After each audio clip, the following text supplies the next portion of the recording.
Hi friends, welcome to Sai Ganesh media. இன்றைக்கி நம்ம சேனலில் என்ன பார்க்க போகிறோன்னா, சண்டே மார்னிங் வந்து நம்ம குமரகுஞ்சம் முருகர் கோயிலுக்கு போயிட்டு வந்தோன்னு சொன்னேன்.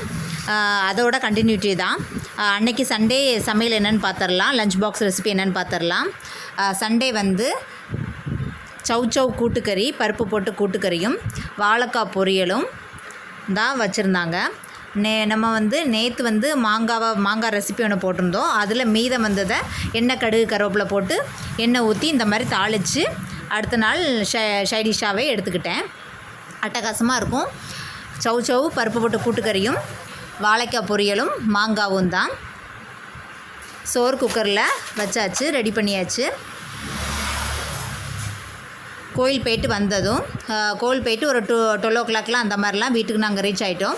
கருவேப்பிலை ஒரு 2 கைப்பிடி அளவுக்கு கருவேப்பிலையை மிக்ஸி ஜாரில் ஃபஸ்ட்டு கொஞ்சம் பெருன்னு அரைச்சி எடுத்துக்கிட்டேன். அதுக்கப்புறம் ஒரு கப்பு போல் தண்ணி ஊற்றி கருவேப்பிலை சாறு வந்து நான் ஃபில்டர் பண்ணி எடுத்துக்கிட்டேன். இதே மாதிரி ஒரு 3 times வந்து ஒரு ஆஃப் கப்பாக மிக்ஸி ஜாரில் அரைச்சி நம்ம தேங்காய் பால் 3 தடவை எடுப்போம்ல, அதே மாதிரி கருவேப்பிலையை 2 கைப்பிடி கருவேப்பிலையை மிக்ஸி ஜாரில் 3 தடவை அரைச்சி கருவேப்பிலை சாறு நான் எடுத்துக்கிட்டேன்.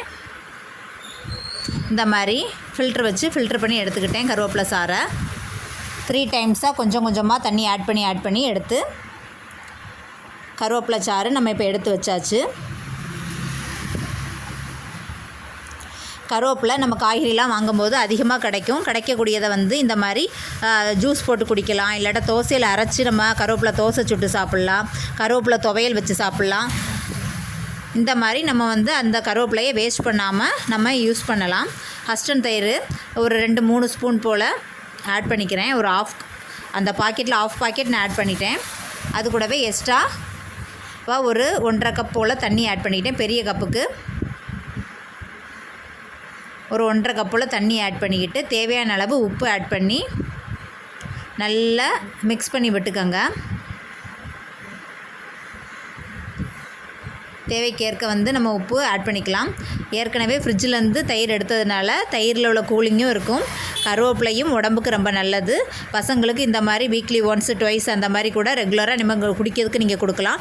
டெய்லியும் கூட இந்த மாதிரி கருவேப்பிலை ஜூஸ் கொடுக்குறது தப்பு இல்லை, குடிக்கலாம். ஹேர் க்ரோத்துக்கெலாம் ரொம்ப ஹேர் க்ரோத் வந்து ஃபாஸ்ட்டாக வளரணுன்னா நம்ம டெய்லி நம்ம எடுத்துக்கிட்டோன்னா ரொம்ப நல்லது. இந்த மாதிரி ஒரு 4 தடவை நல்லா ஆற்றி விட்டுக்கோங்க. அவ்வளோதான், சூப்பராக நம்மளுடைய கருவேப்பிலை ஜூஸ் ரெடி ஆயிடுச்சு.